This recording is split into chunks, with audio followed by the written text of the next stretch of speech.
Hello guys, আজকে এসেছি বহরমপুরে একটা স্যামসাংয়ের এসি চেক করার জন্য। চলছিল না বলে তো অলরেডি ইনডোরের পিসিবি খোলা হয়ে গেছে। পিসিবিগুলো রিপেয়ার সেন্টারে নিয়ে যাব, গিয়ে চেক করব। আর এদিকে আউটডোর পিসিবি খোলা হচ্ছে, কভার টভার সব খোলা হয়ে গেছে। পিসিবিটা খোলা হচ্ছে এখন। দাও, এদের পিসিবিটা প্রায় খোলা হয়ে গেছে।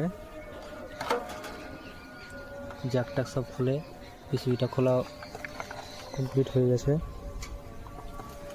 ইনডোর আউটডোর দুটোই পিসিবি খুলে নিয়েছি। এটাকে নিয়ে যাব, একসঙ্গে চালিয়ে চেক করতে হবে। পিসিবিগুলো সব কিছু খোলার পরে আবার যেরকম ছিল কভার টভার আউটডোর সব প্যাকপুক করা হয়ে গেছে। পিসিবিগুলো নিয়ে যাব, গিয়ে চেক করে এসে তারপর আবার লাগিয়ে চেক করা হবে পিসি চলছে কীরকম।